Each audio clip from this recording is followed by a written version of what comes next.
Welcome to Radio Express World News, presented by Vibha Ramesh, Los Angeles, United States. In a political reversal intended to build support in swing states, United States President Trump announced a 10-year ban on oil drilling off the coasts of Florida, Georgia, and South Carolina. While the ban in the eastern Gulf of Mexico will be extended till 2032, a new ban for the southern Atlantic coast will commence on July 1, 2022. In a bid to ensure the launch of a safe and efficacious coronavirus vaccine, 9 drug companies issued a joint pledge on Tuesday. In that, they vowed to ensure that a vaccine is released only after completion of all phases of trial and is undersigned by a regulatory body for its efficiency and safety. 3 of the companies, namely Pfizer, Moderna, and AstraZeneca, are in their final stage of clinical trials.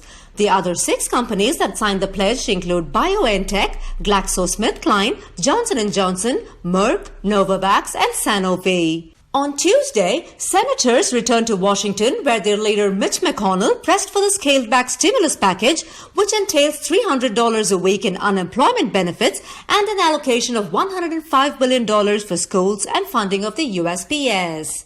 Here's a look at what's going on in other parts of America.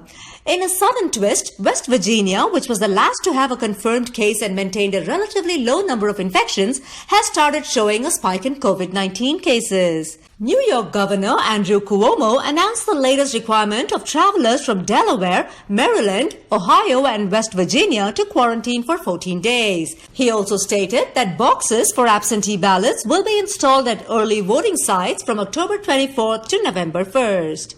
Moving on, after nearly 4 consecutive weeks of mass protests in Belarus, President Alexander Lukashenko made his first statement in an interview saying that he has no plans of stepping down. He made his stance clear with pro-Kremlin Russian journalists that he intends to fight it out to hold on to his power. Quoting him from the interview, "I will not allow everything we created with the people, with those generations, to be destroyed. I may have sat in the president's chair a little too long." He also stated that if he did step down, then the opposition would destroy the country. And in Ireland, plans are on to replace Phil Hogan with Mairead McGuinness, a veteran member of the European Parliament, as Ireland's new European Union Commissioner. The proposal has been made in the light of the forced resignation of the former European Commissioner for Trade, Phil Hogan, following his breach of coronavirus lockdown rules. Credited with over 15 years as one of the Parliament's most senior leaders, McGuinness would embrace the portfolio of financial services.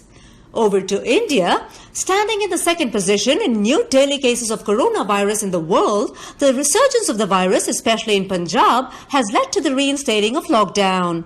The state of woes caused by the pandemic lockdown is forcing millions of households into poverty and also leading to a tragedy of farmer suicides.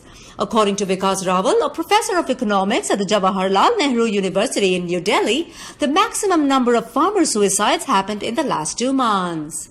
A recent study unraveled a crucial piece of information that plasma therapy does not reduce mortality rate. Meanwhile, 3 labor codes on occupational safety, health and working conditions, industrial relations, and social security were approved by the Union Cabinet yesterday. In South Korea, the 2.5-week strike by the medical fraternity ended on Tuesday with thousands of trainee doctors returning to work. The strike was called for to protest against the government's medical reform program. Meanwhile, Japan approved an allocation of over $6 billion from its emergency budget reserves for coronavirus vaccines. In effect, 120 million doses each from AstraZeneca and Pfizer would be purchased, stated Yoshihide Suga, the chief cabinet secretary.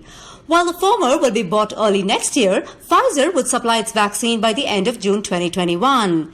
In addition, talks are in progress with Moderna for 40 million doses of the vaccine. Moving on to Turkey, a new surge in coronavirus cases has led to the enforcement of masks in all public places, comprising offices, factories, parks, and beaches. The requirement was mandated as the number of single-day infections crossed 1,700 on Monday, with a total tally of 281,500 cases and 6,730 deaths so far. In all likelihood, limitations on public transportation will also be reinstated after photos of jam-packed minibuses began circulating on social media.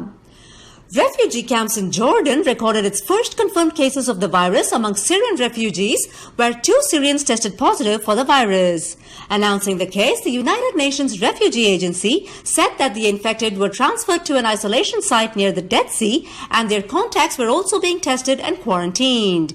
The camp is known to house over 36,000 people, with children making up for more than 60%. On Tuesday, Xi Jinping, General Secretary of the Communist Party in China, lauded the country's success in subduing an outbreak of the deadly virus.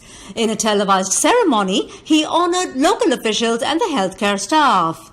The success of the nation in emerging out of the crisis in a more efficient manner than the United States called for a celebration. The last in today's report, even though Egypt has been seeing a steady decline in daily cases and deaths, Tuesday reported the surpassing of the 100,000 mark for total known virus cases. The country had been on partial lockdown between March and June, wherein airports, restaurants and cafes remained closed, prayers at all places of worship were suspended, and nighttime curfews were imposed.